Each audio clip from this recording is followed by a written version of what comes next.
Next is from Randy Hawkins. Subject is Vince Russo heat with disco. Hey K100 crew, was listening to Vince Russo's Chicken Next episode on the brand, and Vince said wrestling is crap. He wishes he did not have to watch it, basically saying that pro wrestling is dying. That opinion might get Russo heat from Conan too. And then said he's going to do a whole episode on his Patreon saying he's going to trash on a tweet about the business Disco posted on April 20th. Then he said something about Disco being upset over no longer being on the brand network, and Russo's trying to get heat with Disco. Disco, if there's a beef with Russo, explain what is going on. If this was to be private Disco, Russo's known for airing more dirt than a Meltzer dirt sheet story, so it's not surprising.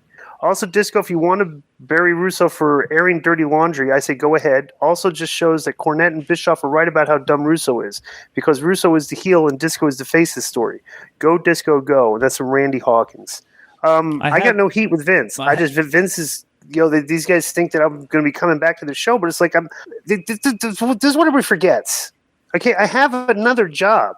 Like all these podcasters that work in the wrestling business, that they're like, oh, your only actual work you do is going on the weekends on Friday and Saturday and going to wrestling shows, and you got Monday through Thursday, or Sunday through Thursday, you're doing absolutely nothing except a few hours of podcasting. Well, I work. So I just don't have the time to do another more hours of podcasting than I already do, because we've increased some of our podcasts in this show because we're getting more compensation from it. So it's like, there's no heat there, but I think they think that there's heat or something. But I will say this. I want to say it's about what somebody says about the first part here, where Vince talks and says wrestling is crap and he wishes he didn't have to watch it. Basically, say that pro wrestling is dying, right? That's not that far from the truth if you look at this metric. Okay, and this metric is very telling, and it should be scarier to the wrestling industry than it is. In year 2000, the median age of the fan was 28 years old. Okay, that means that half the fans were above 28, half the fans were below 28. Okay, fast forward to 2022, the median age of the fan is 52 now. If that doesn't show you that wrestling is failing, gloriously failing, and finding newer young fans, then you need to open your eyes to that metric, because they're not getting young fans. The ratings have gone down as the median age has gone up. That's not good. Wrestling and we argue about it because it's not our cup of tea, but we're 50-something years old, and when we review WWE, we're always saying to ourselves God, this content really isn't for us because this is written for elementary school kids, which it looks like that is what they are trying to do to try to save the business's future by drawing newer young fans. They're trying to get them very young. You know what I'm saying? So it's it's hard to sit there. You could sit there talking about all This is what I think. I don't think it's dying. There's just less people watching it or consuming it, because there's no way to get the numbers WWE did for 2 straight days at WrestleMania if your product is dying. Right. Okay. So that's one thing. Number 2, and I know the United States is very different. In Mexico, bro, we have 0 problems with kids. Our biggest fans are kids and families. It's a family thing. So what are you doing different? I don't know. I just think that we do a potpourri of everything. We give you, a variety of everything. And so we got our legends, we've got our hardcore match, we've got our intergender matches, we've got our, we've got a little bit for everybody. And let me tell you what has happened in Mexico. The brand Triple Mania is so popular. We're doing 3 of them instead of 1. And they're all doing incredible ticket sales. And a lot of the storylines have nothing to do with what's happening on TV, because Triple Mania has now turned into Coachella. It's just a big, cool event.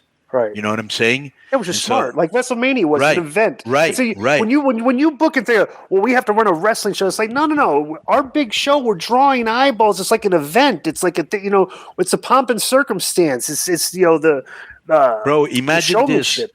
Marvel's been working with us for about 2 years during the pandemic. Okay, we just had a meeting today with Marvel. They're gonna have 4 new characters show up on this Triple Mania, because it's gonna end up being a league of 20 wrestlers. They're all Marvel characters, and they only wrestle amongst themselves. They don't wrestle against us.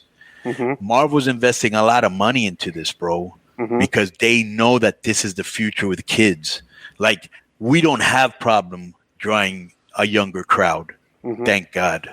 And Well, we cater a lot to them without being super silly like Lily with the doll or, you know, just that insults your intelligence, because I just feel kids are sophisticated, you know, and they want to see cool and do cool. They don't want to do stupid. Let me ask you this, and this could, maybe this has something to do with it, right?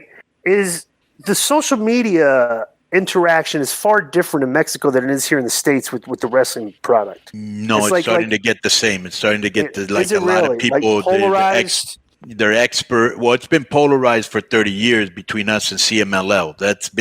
That's a shoot fight for 30 years. Is that kind of like what's the same thing as AEW and WWE fans? Excuse me? Is it kind of like the same thing as like the AEW versus the WWE fans, kind of how they fight on Twitter and stuff? Yes. Okay.